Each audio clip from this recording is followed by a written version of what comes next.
I want to watch the news. Are you making headway at least? This is the news.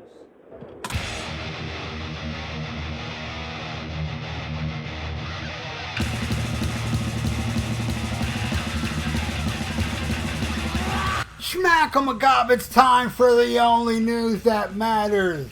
And I got some sad news here. Band leader Jeff Lynne confirmed the news in a brief statement, paying tribute to his musical partner, saying, "It is with great sadness that I share the news of the passing of my longtime collaborator and dear friend, Richard Tandy. He was a remarkable musician and friend, and I'll cherish the lifetime of memories we had together. Sending all my love to Sheila and the Tardy family." Richard Tardy, man. Born in 1948 in Birmingham, England, Tandy met future ELO drummer Bev Vavain while attending Moseley School. The first two worked together in The Move, which included future ELO member Jeff Lynne and Roy Wood.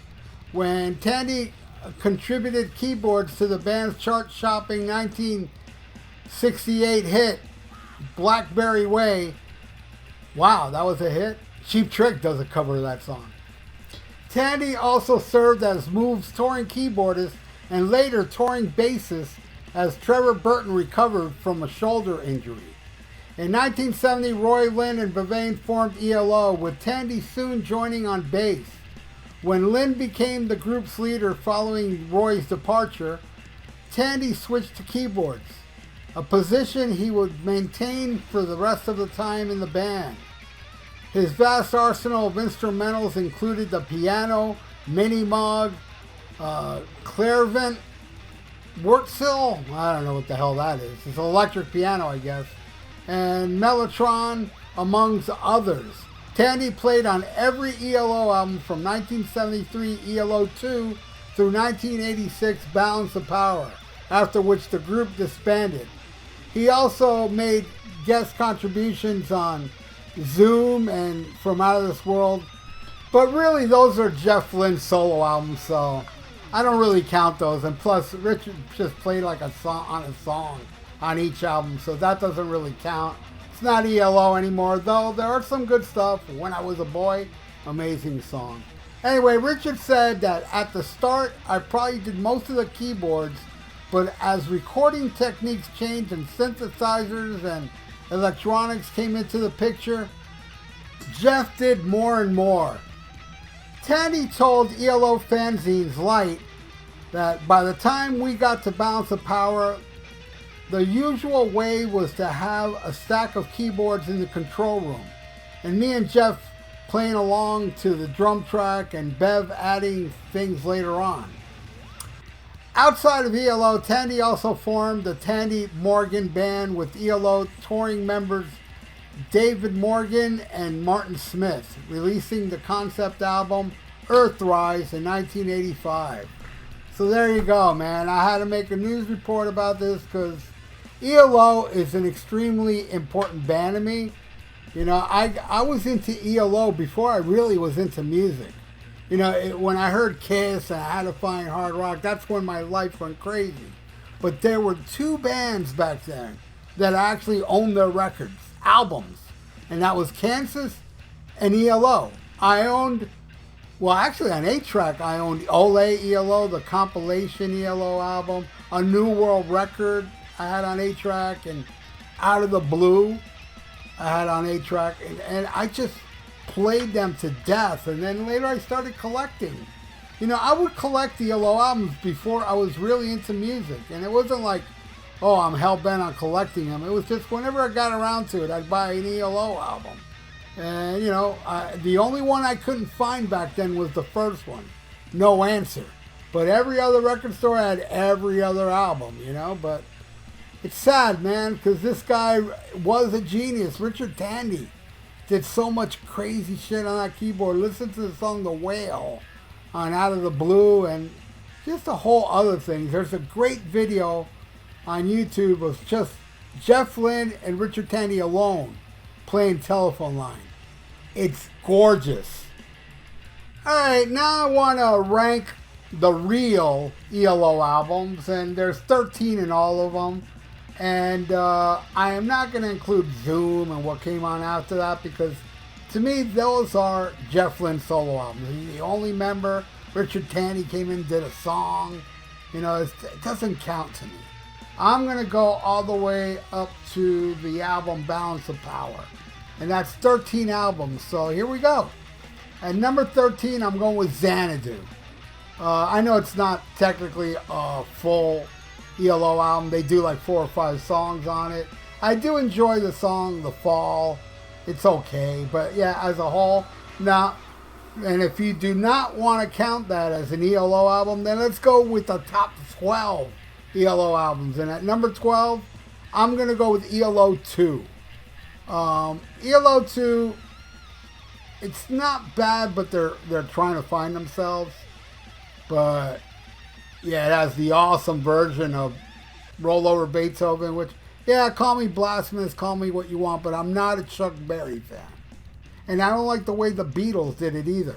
I love the way ELO does Roll Over Beethoven.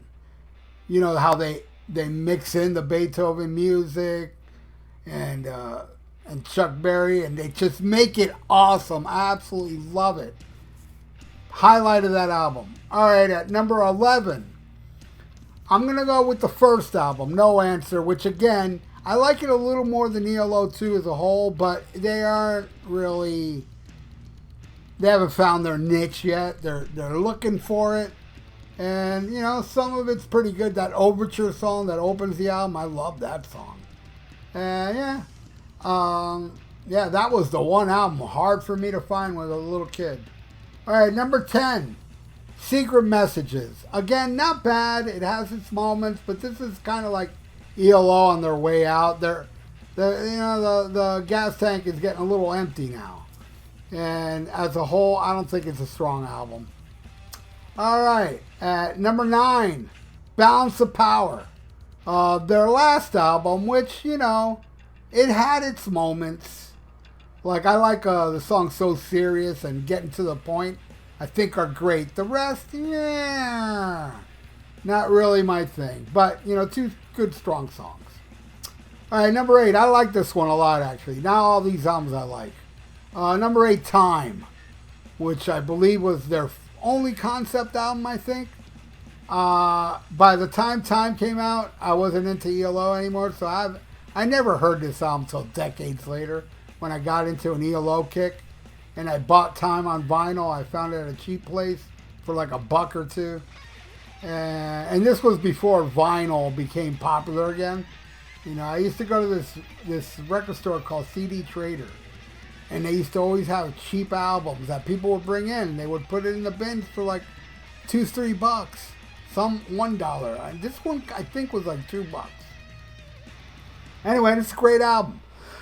All right, number 7, Discovery. I love Discovery. Ballad of Horace Wimp, Don't Let Me Down, Last Train to London. You know, they got pretty much full on disco here. Don't Let Me Down's kind of rocking. But it's a great album, man. But this is them. You know, everything that you're going to hear before this, other than the first 2 albums, is everything before it. Because that's my ELO. That's the ELO I grew up with. All these albums I'm about to name are albums I found out in record stores back in the 70s, back before 1978. I owned every one of these records. Okay, which is, yeah, I didn't own ELO 2 now that I think about it. I owned Ole ELO, which had Roll Over Beethoven, so that's how I knew the song. Anyway, yeah, Discovery 7. 6, On the Third Day, man. On the Third Day rocks. It's just a heavy tune, man. A heavy album. I love Showdown. Probably my favorite ELO song ever is Showdown. You know, Daybreaker, Mama Ma Bell. Good stuff, man. I love On the Third Day. All right, at number 5. Oh, this is a great album, man. I dig Face the Music, man. Face the Music. The way it starts with that Fire on High, which used to be played back in the 70s, there was a sports show that had that as the theme. Evil Woman Rules, Knight Rider, Strange Magic. Awesome album, man. Face the Music is just a rocking album. All right, at number 4, I'm going to have to go with my first one.